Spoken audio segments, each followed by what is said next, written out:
Hello everyone, today I wanted to start a new series. So I want to start ranking the albums of a ton of different bands that I really love, or maybe don't love. But yeah, just start ranking the albums of all the stuff I've listened to. And I was thinking, well, where do I start? And I was like, well, obviously it should be with my favorite band, Primus. They're my favorite band, and I'll talk about why at the end of the video. But we're going to basically go through their album rankings. I'm going to give my top 10 songs, and then I'm going to say basically why I like Primus so much, although that might be clear in the album rankings even. But yeah, I hope you guys enjoy. For number 9, we have Primus and the Chocolate Factory. Might be one of the weirdest albums I've ever heard. There are times when the playing is good, or that sections of the album are pretty interesting, but overall it's just too difficult to listen to, in my opinion. I mean, the cow sounds on Candyman are absolutely laughable, to be honest. And yeah, there's not really that much I enjoy on this kind of novelty album, you could say. It is interesting that they did this, and I don't hate it. Like I don't have to listen to it, I guess. So, it's not awful, but yeah, I'll probably never listen to it again, to be honest. So, yeah. Number 8, we have the Desaturating Seven. This is their most recent album from 2017, unless you're counting Conspiranoia, which is an EP. It's a decent step above Primus and the Chocolate Factory. However, I would say it's not very special considering what the band is capable of. It's a pretty enjoyable album when it's on, but I feel like it's hard to remember anything like once you're done finishing the album. It's very chill and proggy, and I think it's a pretty interesting direction for the band, but I definitely prefer when they're more energetic and punky, or energetic and punchy, although they're a little punky as well, I believe. But um, yeah, I just that's kind of the part of Primus that really interests me the most. It's not really this kind of like chill progginess kind of vibe, but it's definitely a pretty good album and probably worth a listen if you're really into Primus. But I'd say not really essential listening overall. Number 7, we have Green Naugahyde. So it's pretty similar to the Saturating Seven. It also kind of has that chill proggy vibe, but it's way more memorable here. I think all the songs are pretty good, and it hits you with the legendary Jilly's on Smack. I think near the middle of the album, which honestly probably rivals some of the gems in the early period. You got some other good songs as well, like Eternal Consumption Engine and Last Salmon Man, which are pretty solid. Overall, I like the trippy vibe on the album, and it's a neat direction, but as I said previously, the energetic stuff will always be better generally for me. So, yeah, I think Green Naugahyde is a pretty solid effort, but not my cup of tea exactly. Just wanted to say as well, I would be putting Conspiranoia right here if I counted it, but it is just an EP, so I'm not going to count it in this one. But it would be above Green Naugahyde for me. I think it's pretty interesting, actually, pretty good. Not too long either, which is kind of nice, but yep. Number 6, we have Antipop. Antipop was one of the first Primus albums that I actually listened to. I think I listened to Pork Soda first, and then I didn't really care for that, and I listened to Antipop after, and I really liked Antipop actually, so it's kind of the first Primus album I really liked. But on many, many listens, I don't really think it holds up quite as well. Primus is often labeled as funk metal, and while I don't always agree with that label, I think Antipop is absolutely funk metal. Um, it's fairly heavy, very funky, and ironically quite poppy as well. There are many songs from this that you can get stuck in your head very easily. You have Antipop, Lacquerhead, Electric Uncle Sam, and my personal favorite, The Ballad of Bodacious. That being said, over multiple listens, yeah, it's probably one of the least creative Primus albums, which is why it's in sixth place. But I do think it's an incredibly fun album. I also think it's a little underrated among Primus fans. I typically see this like near last place or something. But you can't deny how much fun you're having while listening to this album. Like if you're not having fun, you're probably just lying, let's be honest. And just because it's one of their least creative efforts doesn't mean that it's quite a great album. Like I think it is a pretty great album actually. So, yeah, number 6. Number 5, we have the Brown Album. This is their first album with the drummer Jay Lane, also known as Brain. Similar to Antipop, I think this is the start of Primus being a little bit watered down. It's a little less experimental, more commercial, and more repetitive than their first 4 albums. However, I like it slightly more than Antipop.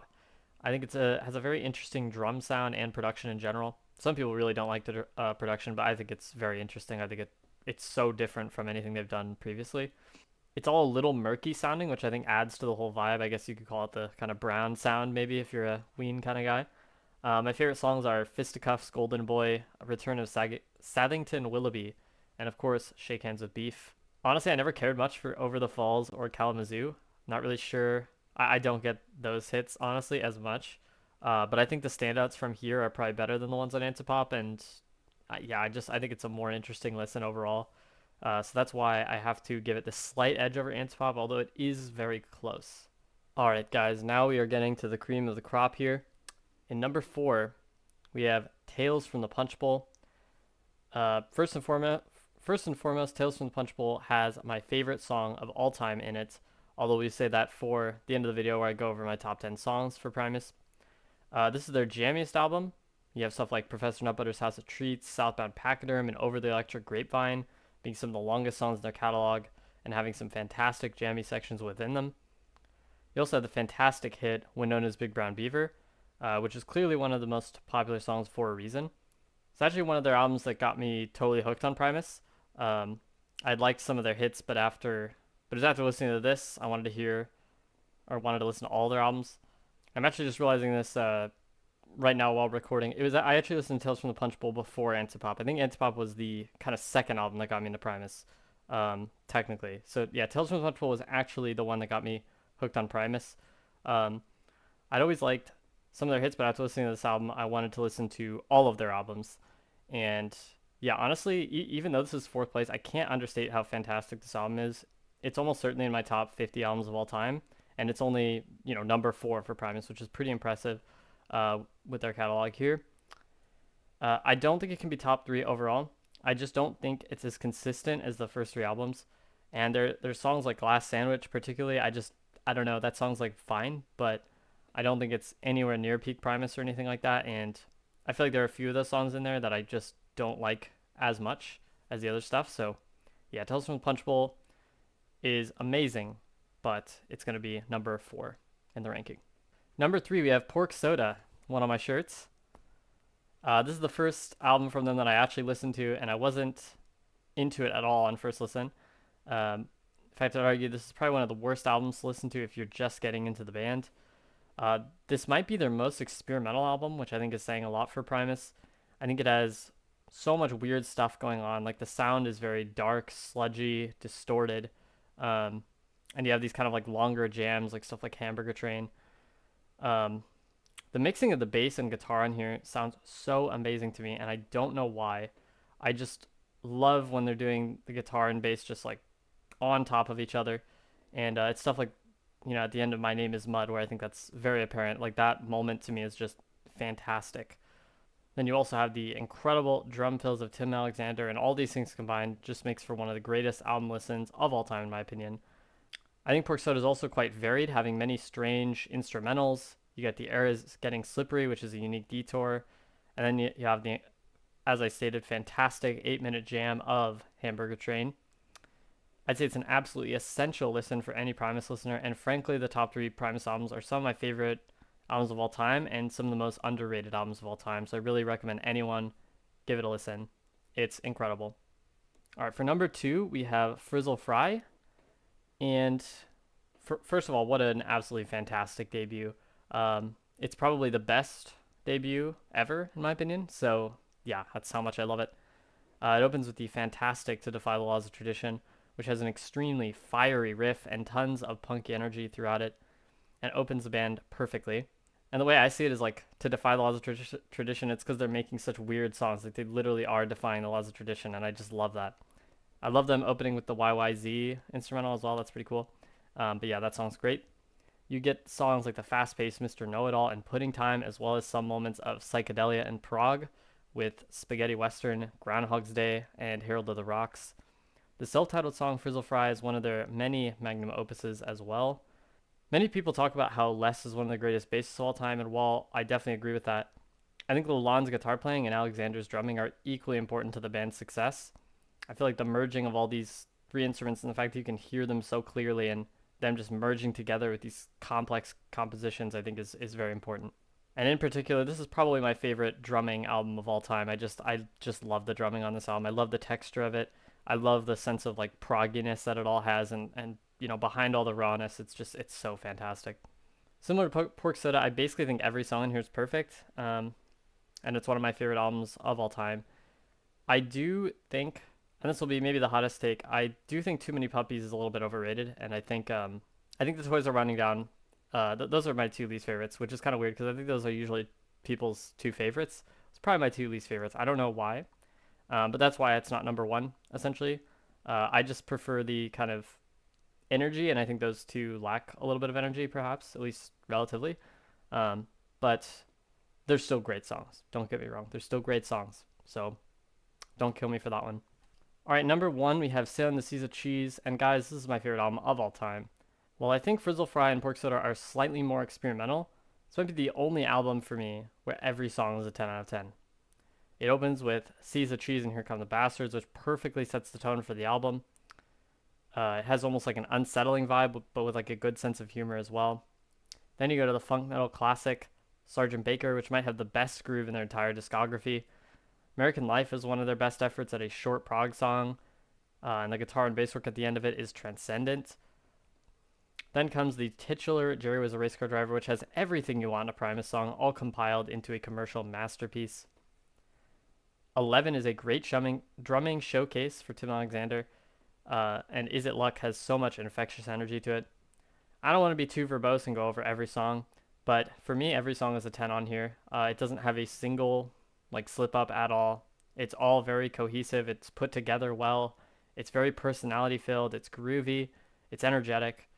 Um, and honestly, it's even like catchy and it's almost like Primus if it was pop music. It's so crazy to me how they could make it kind of sound catchy as well with it being just as weird as it is. Um, but yeah, I think this is just Primus at their most consistent, and that's why it just has to be number one for me. So yeah, we're going Sailing the Seas of Cheese as the number one Primus album. All right, guys, and now we will be going into my top 10 Primus songs. So this is a very hard list to make, and just to give you a picture of how much I love Primus, these are all in my top 30 albums of all time. So my top 10 Primus songs all make my top 30, which is kind of crazy.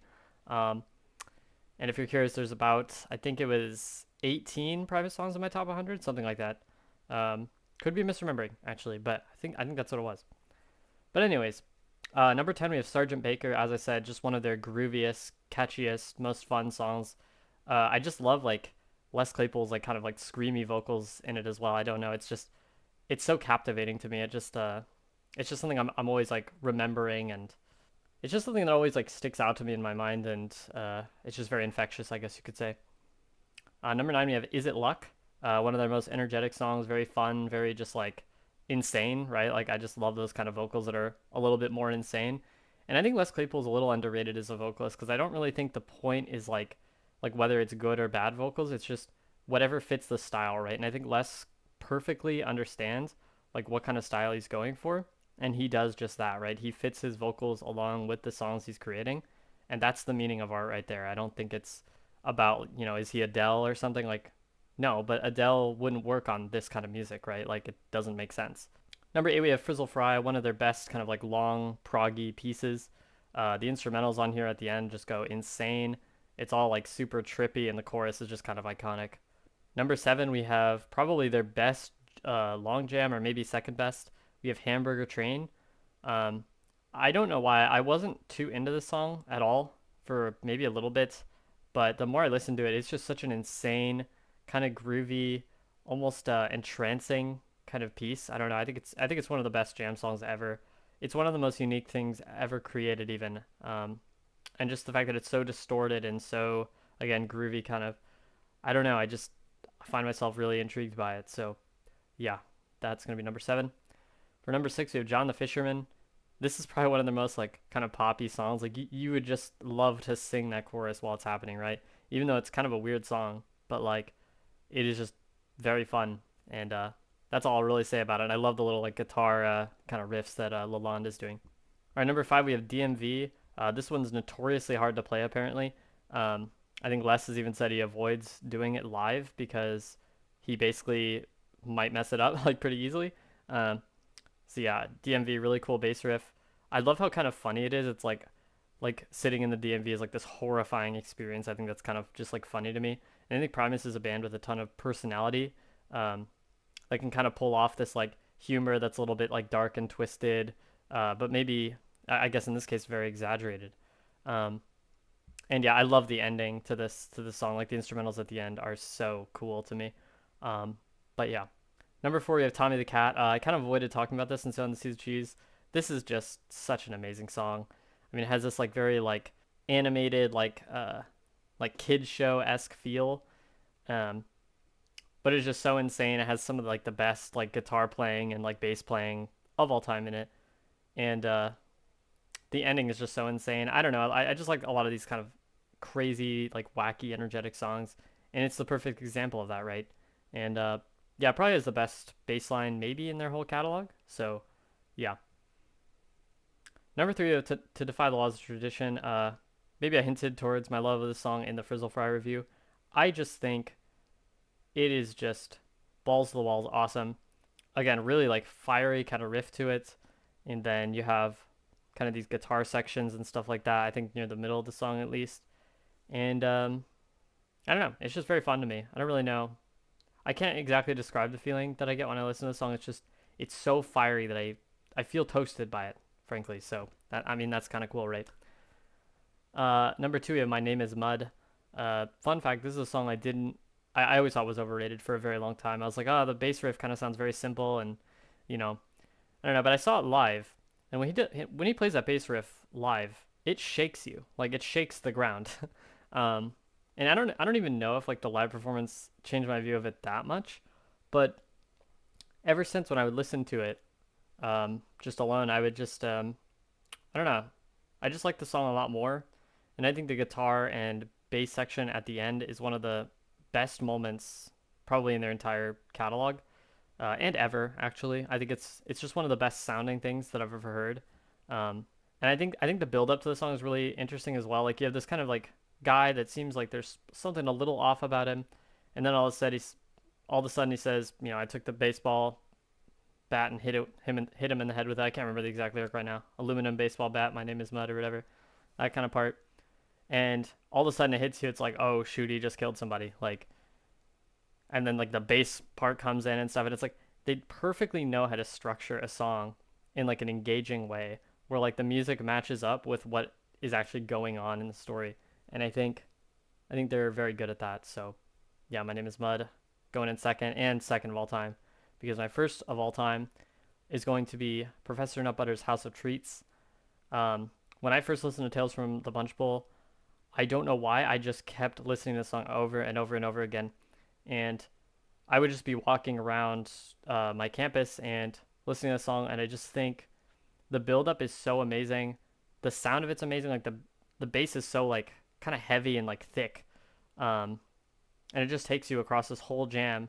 And then the ending just becomes this like very trippy moment where they're saying it's all right to feel the worm or whatever, and I can't get enough of it. I just think that trippy part at the end is just the coolest like little guitar kind of like a loop, I guess you could say, and I just think it's phenomenal. So yeah, I don't know.